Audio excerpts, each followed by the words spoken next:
batu bozuli baku ya kolanda biso na mokolo mwalelo na ezui ezali bongo branche moko oyo to tchabongo na Océan du Congo pona koloba lokola peuple konganga kotombola mongongo mama Adolphine na Suisse kotombola pe kotia nzete mongolo to alikolo po ete bobenga yango malamu bandeko ezui ya mokolo mwalelo ezali sombele suka bisanga pamba te ezali pe moko ya oyo Océan akopesa na nation congolaise lokola bonne année to pe Noël ndenge Félix auti kopesa biso na nation koloba la biso makambo oyo ye akokokisa na année 2022 mapona mi makozala na 2023 na bato oyo ya tshelo kola Denis Kadima oyo peuple congolais bakiti kokele kotumba la seni ye akoloba la parler du peuple congolais na seni tokolobela yango leyo na ezui bandeko ezui congolais telematika ko rêver congolais telema obundela mboka congolais telema poete tosala mosala ezui ya mokolo mwalelo ezali sombele suka bisanga ndenge na koloba kasi ya moto kota na makambo oyo tokoloba lelo topesa nano mbotela babone na biso ya Océan du Congo ba oyo bazali kosabone massivement na chaîne ya Libération pe bino nano bosabone toto beni bino na lombango boya noki bokoto bosabone na chaîne ya Libération Océan du Congo bokozalaka de cité matondo makomela bino bato bolandaka émission du début jusqu'à la fin pe bino bato boza ko partager ko kocheba suggestion pe ba jamais tika nzamba mpungu tulendo ayebala komona bino a Congo mongali azala na kati ya République démocratique du Congo ingeta na mvuluzi na réapparition na ye pamba te misala ya mfumu kimbangu ezali bongo komi monisa mabandeko balandi kaka moto na kozanga boyebi nde akoyeba te yango tala émission na ezui ekolongola bolema kabuya l'homme puissant mo pape mouchoir pamba te moi ba fefele oyo ba grippe ekoya oyo ba ko benga biso ya 5e vague tika toboya yango mama dola sa sokela kinga ba papier nga moyena lela ete na régis soki boko ko pusela nga yango pene ezui na bala matadi ezui na bana ya boma ezui na bana mwanda bala bimamo Océan tozozela oya biso ndeko pamba te ezui biso bipai biso toko kende toko loba bobele ezui bandeko balandi ezui yango wana eko komela bino na bandako yango wana eko kota matondo na bino bato boko pesa biso tokota na bandako na bino sans permission kabuya l'homme puissant Tolo mini Judeka adorateur misape électrique boka matanano video oyo nde yango eko sasa nde yango eko panza nde yango eko telema pamba te toyeba est-ce que Félix Tshilombo akoloba bosolo tope akoloba lokuta tala kuna la basache la se akoloba bosolo tope lokuta bandeko la ngai tomoni ete Félix a telemi liboso ya nation na deux chambres d'ailleurs azali koloba la peuple alobi pona este bandeko état de siège oyo bato bakordaki ye nzambalola est-ce que kimia mozali bandeko la ngai merci na batoto Katanga merci na bino bato Nord Kivu la Sud Kivu merci na bino bandeko la ngai la Ituri merci na bino pamba te bandeko bolobi mama Océan tokosukisa makambo oyo bote bandeko balandi nayebi ete minyoko mezali pasi mezali kasi bandeko la ngai bosolo ekotikala bosolo mana na ngai na États-Unis d'Amérique likambo etali este bandeko la ngai ndenge alaka akopeze akoluka na balokote ya bali français na bino mana na ngai na États-Unis d'Amérique la kunjela na ngai kasi video oyo Fachi Beton Fachi Limbondo aza ko adresser la nation et cet état de siège ba soldat longonia po basali misala malamu kasi video oyo ndekolanga ngana yo et répondre biso ezui Judeka adorateur misape électrique na kabuya l'homme puissant on ne change pas les prix nde bozomona après massacre ya population na kati ya mboka ya Tobondo likolo ya village ya Lweba population nde bozomona basiliki bango pe bakangi colonel moko lieutenant colonel ya FARDC rwandais batumbi parce que trop c'est trop barwandais baza na kati ya FARDC pona kopesa bango mino ba plan nyonso oyo akende ko mabato de bozomona boye population siliki elobi ki à chaque fois tangu congolais azokufa bazoboma ba congolais jour et nuit moto akoloba zate mais soki ba Rwanda ba congolais balobi ke ba telema pour se défendre olmoni ke non omoni jeune oya beti nani na se po na koloba ke trop c'est trop parce que gouvernement eza au milieu du village te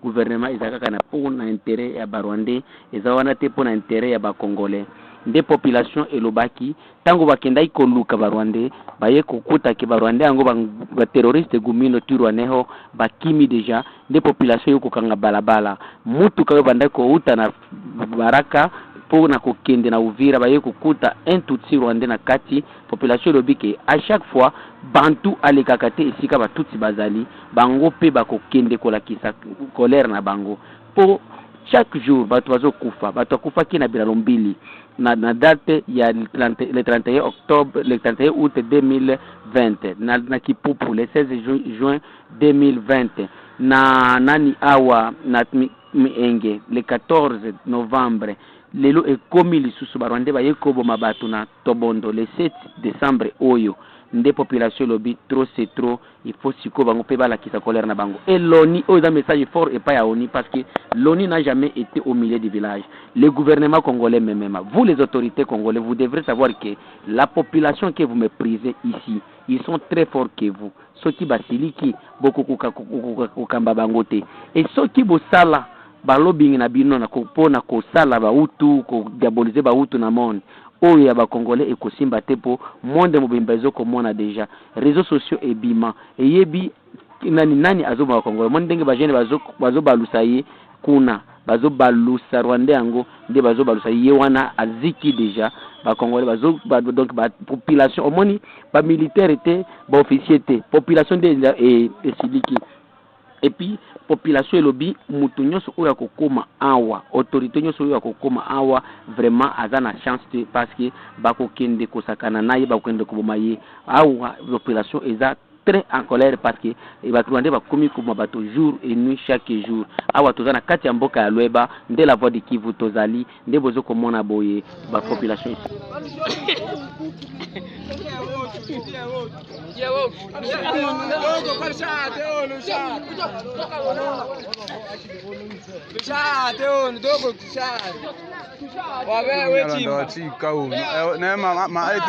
mikombo yake ya ikunja bino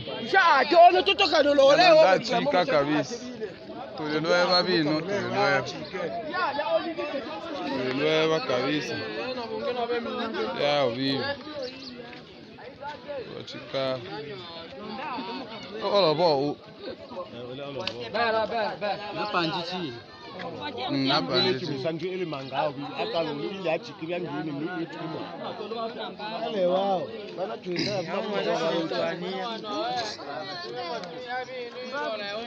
yo mama abo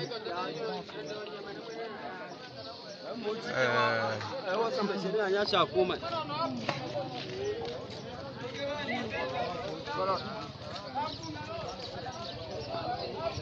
lweba bini barabara achika mtu hapo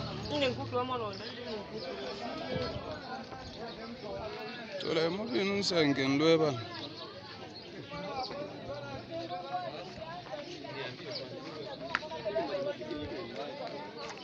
ole bini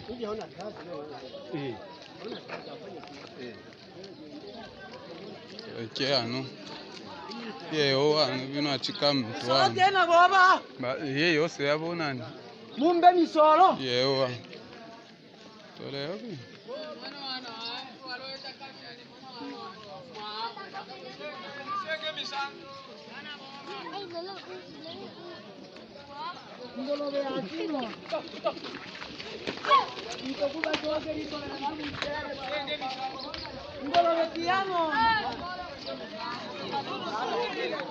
Icyo mukalolo kalulu icyo bibyo mukalulu aho yeyo ila byo icyo mukokotwa aho yewe mtuchu Mone hapo mume ngwa tena lalala Munyarwanda huyu hata baba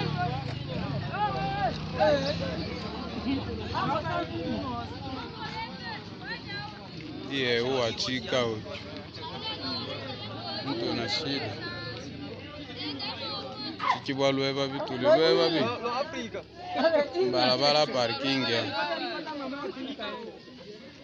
matondo bandeko bomoni wana video ya makambo esalamaki lobi bandeko langa wana bokomona bapeuple congolais bokomona moto ekopela maloba ekolandisa babino bokoyoka nini bakoloba peuple alembi alobi alingi ata mona autorité moko tautala Kinshasa akende kuna bisika bango bakosala eyoma elulu zoye boma ye oyo bandeko na biso bakoyeba te esengelaki tose mobilize tokela palais du peuple bandeko soki batelemi balobi toboye likambo aseni mpo eza distraction tokose mobilize lelo tokenyela biso na palais du peuple mais tokamwe bandeko batourne batie seni yango boni biso tokitaki seni te tolobi toyoka mpo tolakisa bino lokuta ya bato bakoreve lelo na seni metala makambo ekosalama peuple alobi te nalembi basoldat bazali te félicitation Félix opesi na basoldat wapi opesi na basoldat wapi ndeko boni lokuta boyeka biso soto ala Congo yo kokosa biso okokosa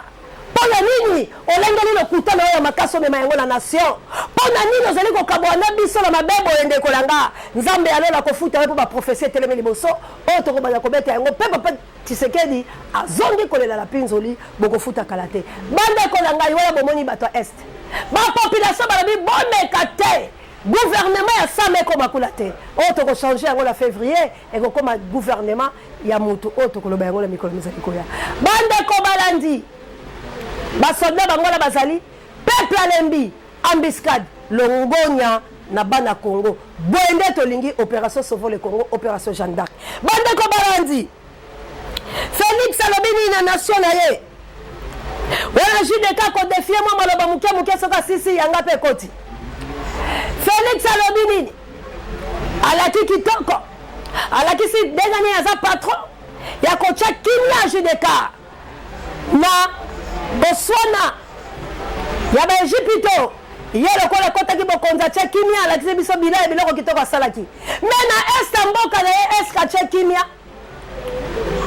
JDK tshana no mwa maloba wana Félix atalisi biso ke boni azalaki bokonzi na union africain boni ki bokonzi na ye kimia atiaki mpo na bato mpo amilobeli yango kasi video oyo ya liboso kimia ezali tokende na libongo tozonga maloba ya Félix eyokama. Ma qualité de garant de l'intégrité territoriale, c'est ici le lieu de renouveler solennellement mon engagement constitutionnel en réaffirmant que je ne ménagerai aucun effort pour restaurer la paix et la sécurité en n'importe quel point et recoin de la République.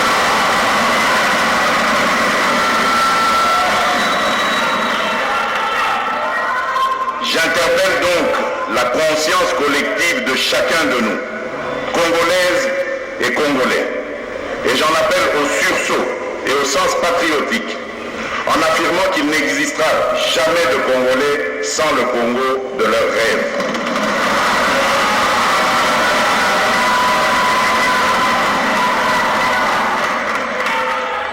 En dépit de nos divergences d'approche, et c'est ma conviction ultime et profonde, l'intégrité de la nation congolaise doit demeurer la préoccupation de tous les Congolais, tel que nous l'avons déjà montré à maintes reprises au fil du temps. Je saisis cette opportunité pour féliciter les deux chambres du Parlement qui, dans leur souci de voir revenir dans ces contrées de l'Est de la République, ont toujours autorisé les renouvellements successifs de l'état de siège conformément aux textes légaux en vigueur.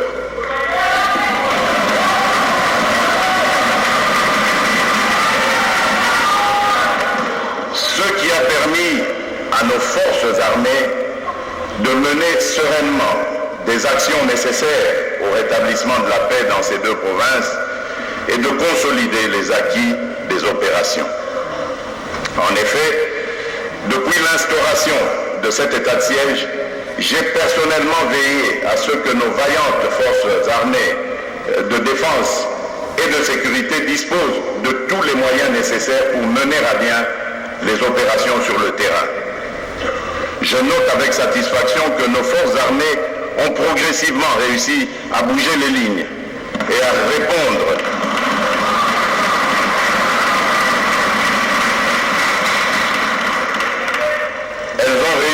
à bouger les lignes, disais-je. Merci Bandeko Poete. Nabisika to analyser kaboko songo en long à large. Ah, il passe là une heure CNT live. Merci encore une fois. Nanga mo konti l'Angleterre. Merci Bandeko Langa. Papa Langa G3 na Australie. Merci encore une fois. Na équipe pour la té. Bandeko. Message à Kagame. Na banzi ba chali bino yango po tanga yango ba bendi yango. Na tolo bela mboka Congo bisiko to sala ka analyse mais awa ezui Kagame pa lobi boye moto publié yango ezali bongo Michel Ange oyo a publié yango maloba ya Kagame pour la fin de l'année. Bonne année à souhaiter la peuple là ye pe alobi yango na monde entier. Pour l'équipe de la RFI, Kagame alobi nini? Alobi azak déterminé na kozwa province ya Sud Kivu na Nord Kivu. Kagame alobi boye akozwa yango par force. Pourquoi akozwa yango par force? Parce que accord signé yete mutaluka ki ba Congolais. Alobi makila oyezo kufa ya ba Congolais e kozala na mutu na yete. E ko pese na mutu ya Félix na ba politicien pe ba kambi ya Congo. Pona nini pamba te yete mutu ayaki vers bango. Bango nde bato bakende ko luka Kagame po ete basala la Kagame accord. Alors, accord wana, il faut s'accomplir. Yango yebisi na bango ete Sud Kivu na Nord Kivu ezali bongo ya ba Rwandais. Bandeko yangai. Sud Kivu na Nord Kivu ezali ya ba Rwandais.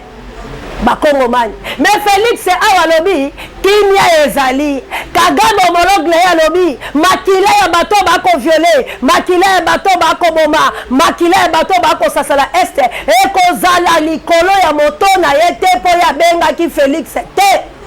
Félix na kela ki verrier kosenga e maboko po pesa e Sud Kivu la Nord Kivu. Alors lui il est déterminé que mabele wana ekozala ya ba Rwandais. Bonne année na Rwanda, Sud Kivu na Nord Kivu comme ya bango. Na monoko a Félix aye koloba toto. Alors, ba peuple congolais, to komi wapi? Maloba ya Kagame yango. Ba tcheli bino ngo botanga ngo la lopoto. Maneta mpembe la takate pona tangela bino yango. Lolenge sengeli, mais je de kabendi yango. Botanga maloba ya Kagame. Oya lobi pe la peuple là pour la séparation il y a 2022 à Kati Riba alobi esengeli sikoyo etumbalanga Kagame nazwa Sud Kivu na Nord Kivu na année 2022 pour ezali ya ba Rwandais. Peuple congolais oyoki to yokite. Omoni te. Alekaki te. Alobi te. Mais sikoyo ndekolanga nani azoko sanani. Gratuité d'enseignement. Et qu'on s'accomplit la 2022.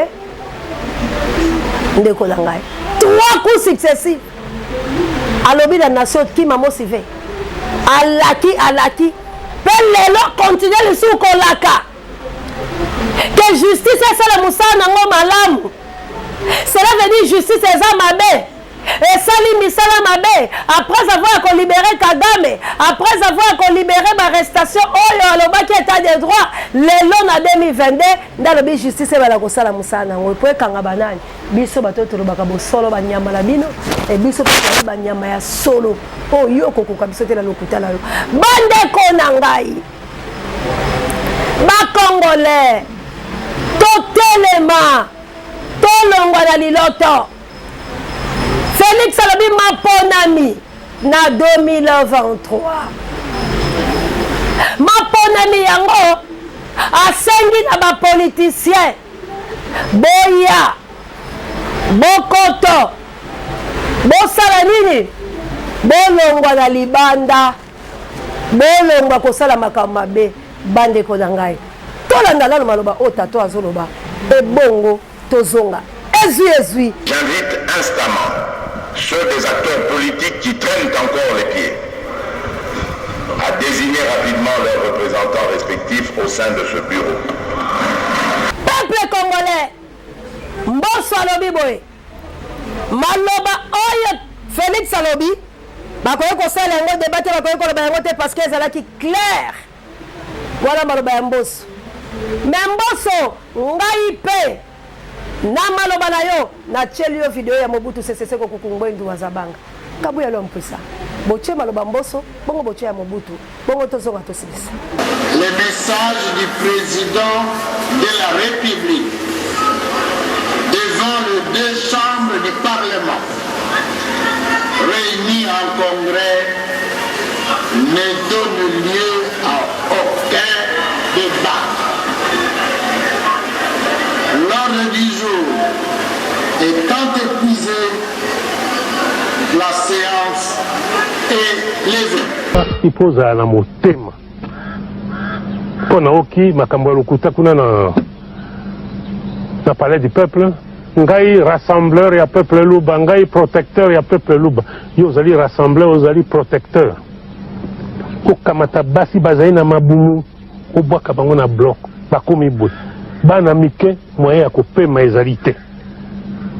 Yaka na fungola ezali te. Nalata kelamba ya soda, botine na makolo, botine na ngai nde tango na bandi kobuka basoda banso bazaki babuki kipo tango bato babini.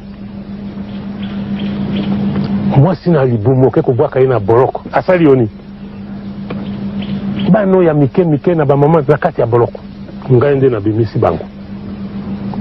Histoire ya Zaire yango wana moto oyo atiaki bato wana nyonso na boloko oyo bato oyo ya alobi azali protecteur na bango bayebisi su na basuda na mayele babita na nzela ya kuna ya Chilenge toti bulldozer wana ezali kosala kola kobongisa nzela ezali kobongisa nzela te ebe bakundi bato ebele wana lokola bakana lopoto charnier akenda na kotala bakati obe na kati na jeep bakome ba esika oyo ngunduka wana yali tala mikwana bato mikwana mitu mipanze banene tout ça nani asali makambo oyo pakala songolo yango nani oyo afingi ngai alobi te.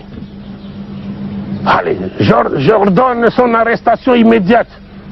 Baya kokanga ngai moto alobi boye nani moto atiaki abomisi bato na charnier kuna na pakwanga asali sécession asali armée tribale et azali na liberté grâce à moi alobi kuna ndanini allez j'ordonne son wa babeteli maboko eloko ezali somo na makambo azali kosala somo pe soni citoyen journaliste na makambo mazali koleka ngai oyo basoda nsima na ngai ezala Shaba ezala Kivu ezala Ozaïre ezala eteni mobimba ya sud équateur nord équateur bandundu esika nini natiki kobunda ngai na basoda po tozonga na unité lingomba lioko bato banso oyo basala basécession barébellion batondi wana na kati na ndako na conférence e bato wana bazali nde kofinga ngai soki ofingi ngai moto moko mpe atuna bango osilisaki bato na Kisangani expliquez-vous obomisaki bato na Bakwanga colonel Mobutu à l'époque ake kokuta bibembe akuti makambo abimisi bato na bolo basalaki yo nini expliquez-vous te bango nde bakomi lokola balobaka na poto baaccusateur ngai nakomi accusé. Est-ce que logique oyo ezali zairoise logique oyo ezali logique oyo ya normal te que moto oyo abikisi Zaire bazali kofinga ye bato oyo babomi bato bakomi accusateur yo mona yango epai wapi ezali kopesa somo mpona avenir ya mboka oyo Zaire conférence nationale président nango oyo baponi ye par acclamation bato banso ba okani bati yewana pour un bureau définitif. Monseigneur Mosengo, archevêque de Kisangani. Mais Liboso, Monseigneur Mosengo akuma président de la conférence nationale. Liboso, Monseigneur Mosengo akuma archevêque de Kisangani. Yo ibi histoire ya Zaïre, citoyen journaliste. Baye babomaki Monseigneur na Isangi. Isangi zai na kati ya archidiocèse ya Kisangani, bazai na kati ya sa. Oyo babomaki moninga na ye évêque ya Isangi. Oyo babomaki moninga na ye évêque Monseigneur ya Wamba. Oyo basangisaki ba missionnaire soko tuku ine.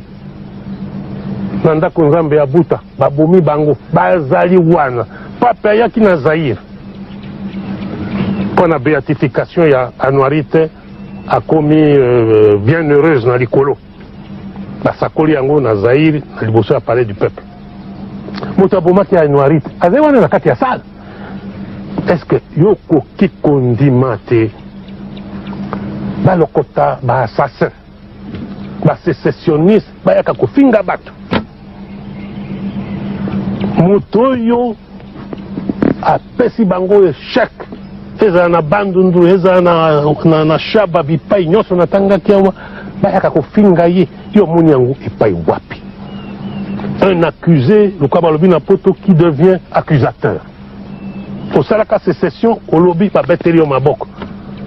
Okotisi ba mercenaire ba nini au lobby okendaka na Portugal ko sala école de guerre, olingai kolonga bana ya Zaïre kuna na nini, ko ezali nini pona ngai kofinga mémoire ya basoda banso ya Zaïre oyo babundaki na ngai tozongisa Zaïre na lingomba tozongisa kimia na kati ya Zaïre ezali kofinga bango ezali ni lokwa balobi na lopoto une insulte à leur mémoire ngai nazalaki mokonzi na bango bakufi na maboko na ngai nakenda kondima te bafinga mémoire ndenge ezali kosalema na palais du peuple bakamata ba généraux ba colonel nyonso ba bebisaki mosala na soda lokola ba ilunga batondisa na salle lokola na lobaki na lopoto pour les besoins de la cause kofinga armée kofinga ba soda koloba biloba loba yo oyo ezali mboka bazali bapengi yango troisième république tolingi tobongisa yango wana des assassins des sécessionnistes des bandits de grand chemin batondi et ils se font applaudir babekelaka bango maboko bazali na kati na salle. Bande konangai wana toza nezwi po totalisela bino ete tosepela te pamba te mabe ezali koya na 2022. Moi je croyais que Félix attaque bobomi ya bakongolais akokaki peut-être koyebisela bakongolais makambo Kagame alobi po Félix ayoki yango akokaki peut-être koloba na nation ete makambo oyo Kagame alobi ekotikala kosalama te po Congo eza ya biso parce que tozala ba militaire te parce que ba envahir biso ye azali koloba makambo etali basoda ya Uganda dani azotuna lobi ye pe bayebisaki mais non mais azali kolinga kocompatir na bango ndenge bolobaka bato basali génocide na mboka mais alobeli na nation te que na 2022 babelge roi belge aza koya mpo na kozongisa 62 crâne na babiloko na biso epuis na nini ya Lumumba alobi te ke 4 milliards moko ekozala yango naza koloba na bandeko na nga bakongolais ete sengeli tolamuka totolema tobundela mboka opération Jeanne d'Arc opération Sauvons le Congo bokila lokonde femme mpe kato joli na nga la Suisse kilomètre plus 49 Jonathan Otake Tumba bokila lokonde femme mpe kato bandeko na nga tobundela Congo Kagame alobi avant fin ya mandat na ye kombo na ye kozoma province na biso mibale Félix azoloba ke lokola mai ezalaka te na Congo na Kinshasa botina bao baforage dans le 21e siècle baoka na est la Kagame mobali alobi avant fin ya mandat na nga deux provinces na biso Sud Kivu la Nord Kivu comme Rwanda apesi ba Rwandais ferme assurance alobi yango na séparation ya 2021 poto okota 2022 ngai Kagame avana longwa président bocho mutu mususu na opesa bino mabele par Félix mais makile ba congolais ko retomber sur ngate sur Félix na sur ba politicien alingi koboka bambokele epai ya Fayulu koloba ete tolongwala baguerre tribal nani aza tribal. Tala ndenge bafuti bato la salle, tala ndenge théâtre ya bana mike. Eske moto oyo mpe aza na social nation akoloba biloko wana bato babaya yo parce que biloko bato baozela epano yango te bakoyoka biloko peuple azozela yango te. Aujourd'hui peuple congolais azo souffrir na lectibilo ba vidéo lelo bino moko bomoni ke tozala mutu te oyo ko défendre biso, tozala mutu te oyo ko bundela ba congolais si ce n'est pas nous-mêmes. Peuple Congo la Chabienne plus 49 totelema joli qui est dit maman Fafa bolemba te bolembi bolali Béatrice Lokwa ba maman moto mojali tolemba te le peuple Congo tozali na makasi totelema pamba te bino moko boyoki mais boyoki po Kagame lobi va faire mandat nanga ngai na kozwa des provinces wana mais makila bato ba okufa chaque jour alobi yango na RFI bande ko ngai les Congolais bozo tcha sur d'oreille bozo préparer Noël bozo préparer bonne année. Est-ce que Congo est la bonne année? Est-ce que les peuples Congo peuvent fêter bonne année? Oui, par rapport au commune mais biso moko to ko fêter yango te plutôt to sala matanga bila ya Congo. Combien des assassinats, combien de disparitions, combien de morts de viol, combien d'enlèvements bande ko ngai? Est-ce que ceux qui to sali statistique banda makambo e komeli biso nani akoki ko